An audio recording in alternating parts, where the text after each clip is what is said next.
Good morning student. Hindi व्याकरण के अंतर्गत आज हम पढ़ेंगे विराम चिन्ह। विराम मतलब रुकना, ठहरना, चिन्ह, निशान।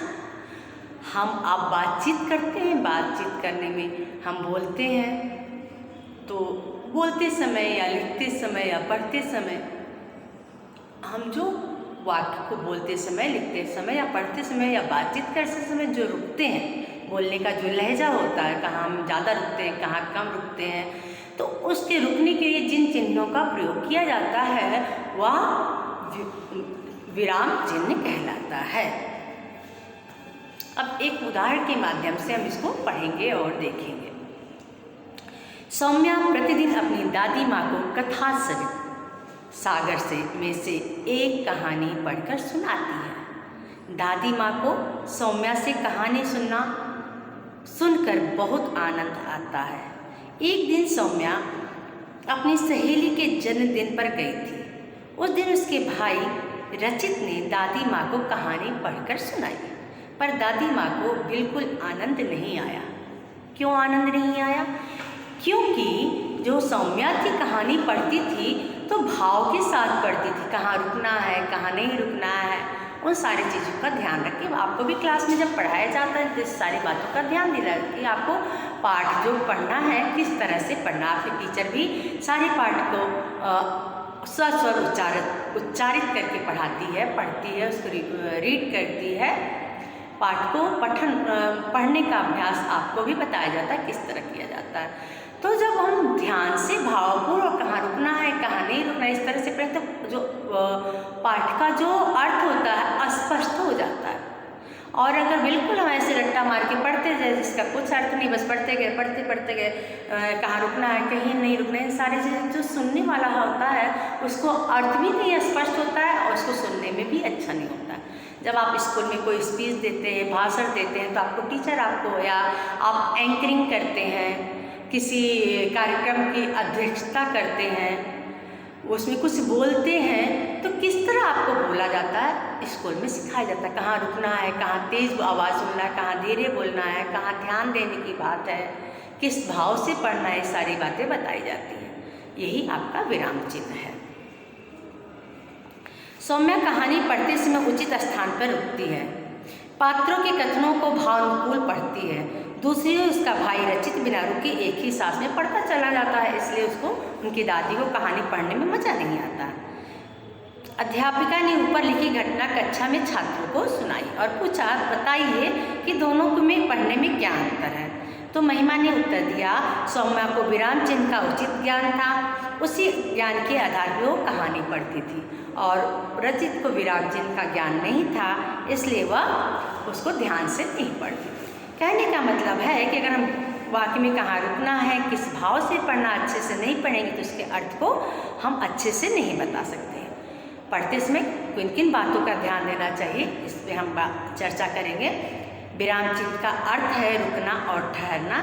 विराम चिन्ह वाक्यों का अर्थ समझने में सहायक सिद्ध होता है। कहाँ रुकना है उसमें चिन्ह लगाता है तो हमें समझ में आता है कि कहाँ रुकना है, कहाँ आगे बढ़ना है। विराम चिन्ह वाक्यों का अर्थ समझने में सहायक सिद्ध होता है। विराम चिन्ह को गलत प्रयोग से वाक्य का अर्थ बदल जाता है। विराम चिन्ह लेखन के भाव को समझने में हमारी सहायता करता है। अगर गलत जगह हम विराम चिन्ह रख देंगे तो अर्थ का अनर्थ हो जाएगा।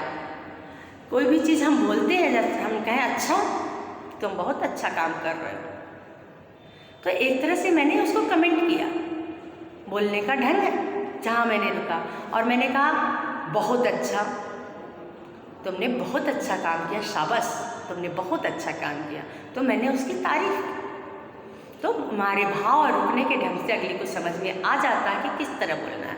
ये विराम चिन्ह का यही महत्व है वाक्य में। विराम चिन्ह कितने आपके पुस्तक में 12 विराम चिन्ह दिया, मैं उसके नाम पढ़ती हूँ और उसके साथ उसके आगे किस तरह कहाँ प्रयोग होता है उसको पढ़ा जाएगा और समझा जाएगा। पूर्ण विराम चिन्ह, पहला है पूर्ण विराम चिन्ह, दूसरा अपूर्ण विराम चिन्ह, तीसरा अल्प विराम चिन्ह, अर्ध विराम चिन्ह, उद्धरण चिन्ह, प्रश्नवाचक चिन्ह, निर्देश चिन्ह, योजक चिन्ह, कोष्टक चिन्ह, लागोर चिन्ह, काकपद चिन्ह या हंसपद चिन्ह, विस्मयादि बोधक चिन्ह। तो पहला है पूर्ण विराम, जिसे आप फुल स्टॉप बोलते हैं। पूर्ण विराम चिन्ह, इसका प्रयोग वाक्य के अंत में होता है। जब कोई वाक्य कंप्लीट होता है तब होता है। यह चिन्ह अन्य किसी भी विराम चिन्ह से अधिक प्रयुक्त होता है, बार बार इसके प्रयोग करने की आवश्यकता होती है। इस विराम चिन्ह के पश्चात सबसे अधिक देर तक रुका जाता है। एग्जाम्पल है, हमारी वार्षिक परीक्षा मार्च में होगी। जब कोई वाक्य को बोलते समय ज़्यादा समय तक के लिए रुकते हैं, अल्प विराम से, अर्ध विराम से, अपूर्ण विराम से ज़्यादा समय के लिए रुकते हैं, तो वह पूर्ण विराम होता है। इसका प्रयोग वाक्य में ज़्यादा होता है। दूसरा है अपूर्ण विराम चिन्ह।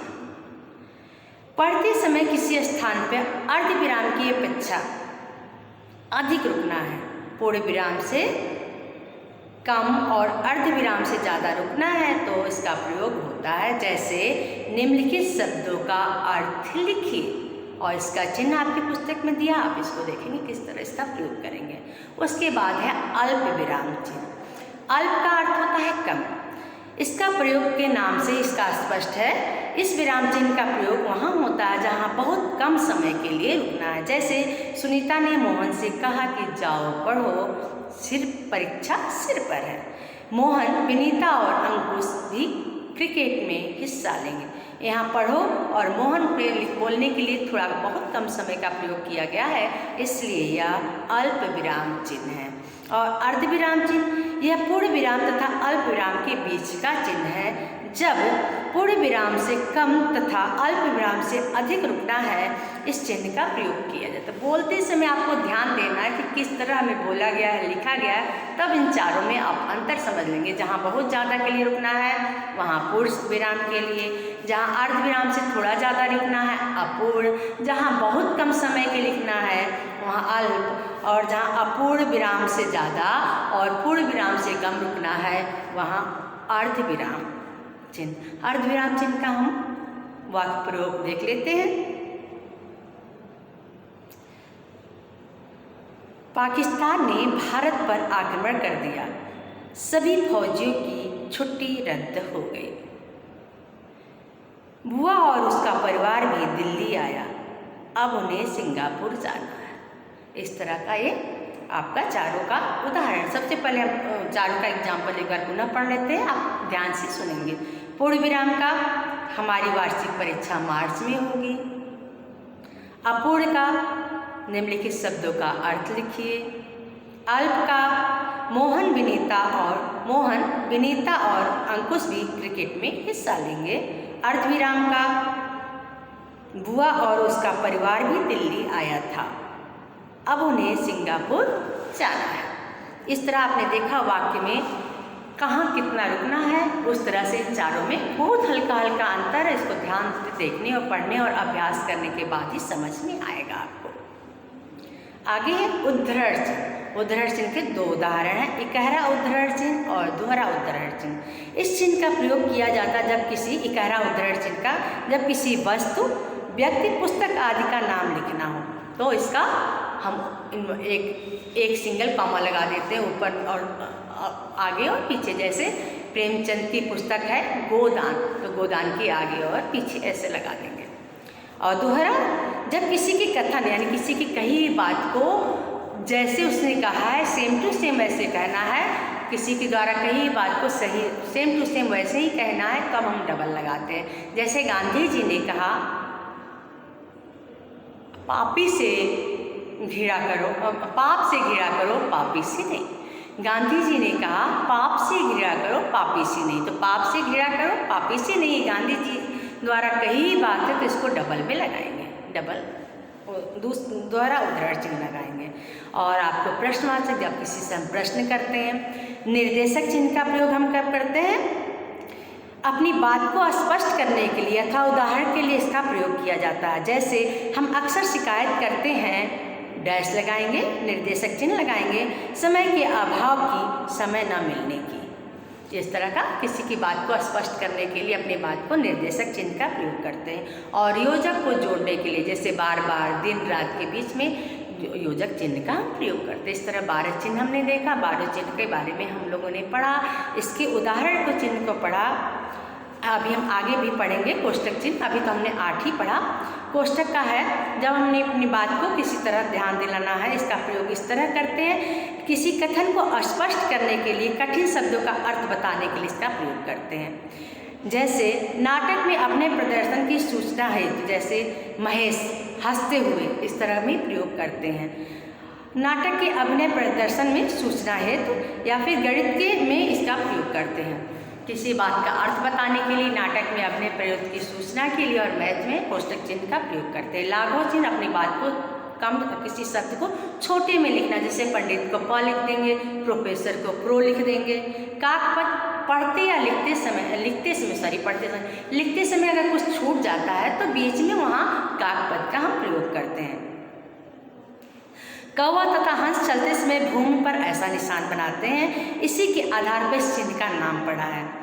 यदि लिखते समय कुछ छूट जाए तो उस चिन्ह का प्रयोग करके हम उसको लिख लेते हैं। जैसे छात्र 7वीं कक्षा के सभी नाटक देखने जाएंगे, तो छात्र इसमें छूट गया तो काकपद का प्रयोग करके वहाँ छात्र लिख देंगे।